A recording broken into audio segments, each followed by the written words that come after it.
Est-ce qu'une fois que tu vas te former au closing ou au setting, tu vas tout défoncer pour trouver ton premier client ou est-ce que tu vas procrastiner et finalement abandonner? On va voir ça ensemble aujourd'hui. Let's go!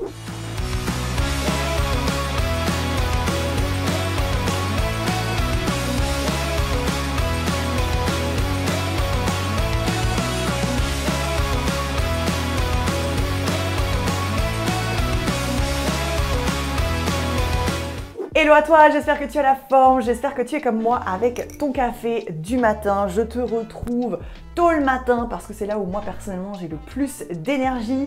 Si tu ne me connais pas, du coup je suis Julie, cofondatrice de l'organisme de formation Closer Evolution.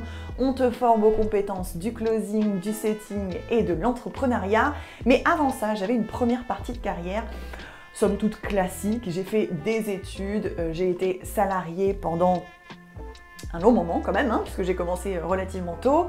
Et puis du coup j'ai fait un burn-out parce que cette activité salariale manquait de sens pour moi. Et j'étais à la recherche d'une activité qui pouvait me permettre d'être entrepreneur, de voyager dans le monde, de gagner très confortablement ma vie et surtout de ne plus avoir de patron, de faire ce que je veux, quand je veux, où je veux et avoir une certaine flexibilité sur mon agenda. En cours de route, quand je me suis reconvertie dans le closing, j'ai eu la chance de faire 2 merveilleux enfants avec mon conjoint Vincent qui co-gère l'entreprise et aujourd'hui on aide des centaines de personnes à faire exactement la même chose que nous, voire beaucoup mieux. Alors pourquoi est-ce que je te fais cette vidéo aujourd'hui ? Tu le sais, on forme des personnes au closing et au setting, à peu près 300-350 personnes par an.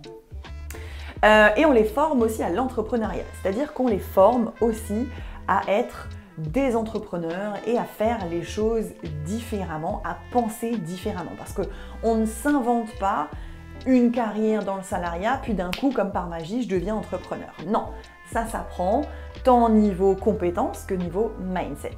Et tout ça pour te dire que on voit en fait 3 types de comportements chez nos élèves. On voit le premier qui a envie d'y aller piano, doucement. Je vais me former tranquille, je vais apprendre tranquille, mais je ne vais pas nécessairement mettre les choses en pratique pendant la formation. Je vais ingérer les informations et puis je vais travailler sur tout ça une fois que j'aurai terminé la formation. Et potentiellement, on voit que ce genre de personne, malheureusement, ne passera jamais à l'action qui est action numéro 1, trouver ton premier client. Sinon, en soi, t'as beau t'être formé, c'est cool, c'est génial, mais tu ne vas jamais rien en faire si tu ne trouves pas de premier client. Deuxième comportement de nos élèves, ce sont ceux qui apprennent, ingèrent les informations, mettent les choses en pratique et qui du coup, dès qu'ils auront terminé la formation, vont se mettre en action pour trouver leur premier infopreneur, leur premier entrepreneur. Et troisième comportement, ceux qui n'attendent pas, ceux qui veulent des résultats tout de suite et qui, pendant qu'ils se forment, cherchent un contrat avec un entrepreneur. Alors tu me diras, c'est bien gentil du coup de vouloir trouver son premier entrepreneur, mais comment on fait techniquement ? Ce qu'il faut savoir en tout cas chez Closer Evolution, c'est que si tu décides de te former au setting et à l'entrepreneuriat, ou au closing et à l'entrepreneuriat, ou aux 3, setting, closing et entrepreneuriat, on te donne accès à toutes ces vidéos tout de suite. Donc en fait, libre à toi d'activer ce que tu veux activer, puisque tu auras accès à toutes les vidéos immédiatement.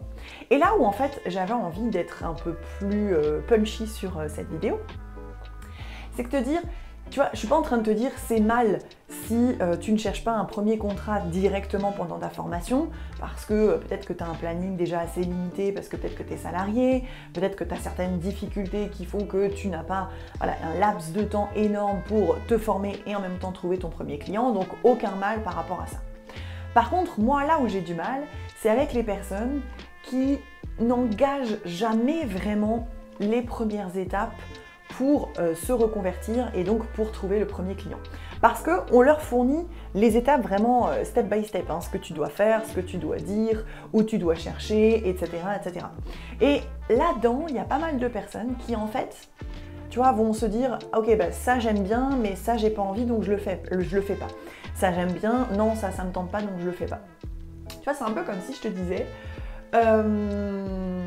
tu veux faire une baguette de pain, mais je sais pas, ça te saoule de mettre la baguette au four. t'as pas envie, t'as peur de te brûler et tout, c'est pas ton délire. Le truc c'est qu'à un moment donné, si tu veux faire une baguette de pain, il va falloir passer avec, tu vois ce que je veux dire, c'est pas une option, c'est obligatoire. Bon, la comparaison était un peu chelou, je te l'accorde, mais tu vois ce que je veux dire, c'est que t'as des choses dans la vie qui sont obligatoires. Tu peux pas, malheureusement, choisir ce qui te plaît et enlever ce qui te plaît pas. Et ça, j'ai envie de te dire, c'est comme tout dans la vie, et plus particulièrement dans l'entrepreneuriat. Est-ce que je fais tout ce que je veux, tout ce que j'aime de mes journées? Non. Il y a des choses que je suis obligée de faire, qui sont un peu moins sexy, un peu moins glamour. Bien sûr, il y a certaines choses que je peux déléguer, mais il y en a d'autres qui restent quand même ma responsabilité, ma manière de faire les choses qui prime. Donc, je ne peux pas non plus toujours faire ce que j'aime au quotidien.